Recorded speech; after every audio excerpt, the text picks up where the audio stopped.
زما نوم اکبر خان دی. زه د ملک پرویز سره ولاړم چې دلته د تر جایداد دی او د جایداد دی. دا هغه ټاټون نه چې روم چې تحصیل نه د دې ځای پورې یو خوا بل خوا دا ټول د دې ملکانو جایداد دی. خو موږ په دې کنده باندې آریان وو چې دا دوی دا کنده تیری ته پیش ودی ته انځره کنده وي مونږ وو چې یاره تیره دي کې دا څه خبره نه ده چې کم ځای کې برید دی پاغې دی تیره کې. خو دلته را شوتل خلکو اغشتې دی روجه ده یو خو دا کرونا راغلی را غریبانان افوا باندې ګډ دي خلک یو خوا منډې وي بل خوا منډې وي. نو موږ رالو چې دلته را غریبانان خلک وي چې یاره وروره زموږ خو شوتل هم تباه شو دې خوا ته پټیم ته ما تباه کېږي. نو وروره داسې شاملات نه دي ملکیت دی اے سی پدان دی ګرداور پدان دی تحصیلدار پدان دی پټواري نشته بل څه نشته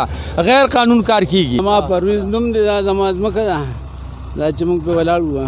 د ساره داسې دوی ته موږ منت جاري کوو چې دا شوتل خرڅ شوی دی دا غریبانان دي دوی سره لږ ګزاره وکړي دا کار وروستو کوي روزې نه دوی نه وروستو کوي دا میټ چې دی موږ سره دغه موږ ورته ووایو چې په سرکاري نقشه را سره لاړ شه یو پټ دوه خیر دی دا موږ زیاتي وهله د هغې باوجود هم دوی موږ سره چې زبردستي کوي او زه د شوګر بیمار یم زړه مریض یم اپریشن مې هم کړی ساره داسې را سره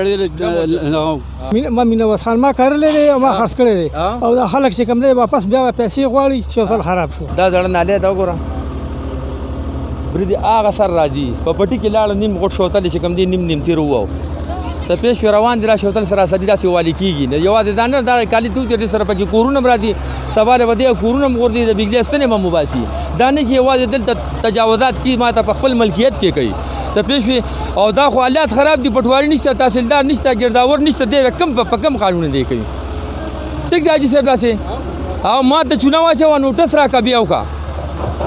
چې تحصیلدار ایسي راشي ودرېږي په موقع باندې ګرداور راشي ته تیمه پکټ کې بیا دې وکړي لیکن دوی نه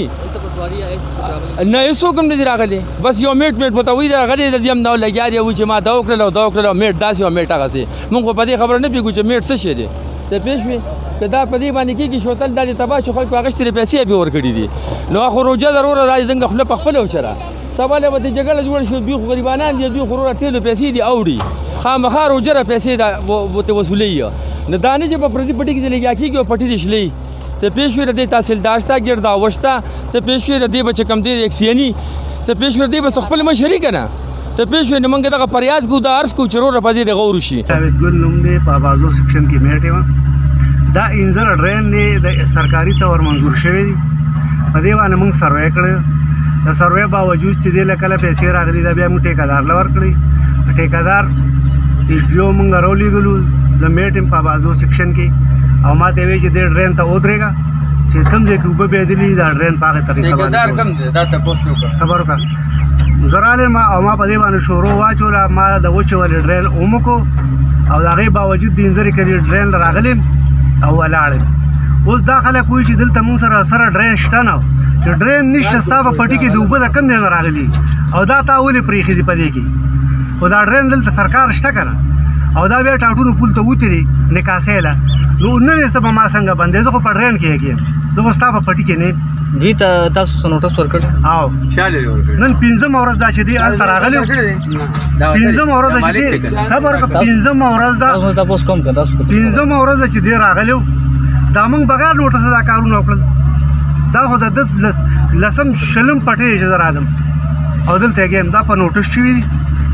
دوی دا وینا چې دوی سره نه نوټس راکړی دی او نه سره پټواري راوستی نه د دوی زموږ آبادي نه ده غواړو چې نوټس دی دوی د سرکار په ځای کې شوتل کرلی او خرڅ کړی دي د دې حاصلاتو پکار چې دا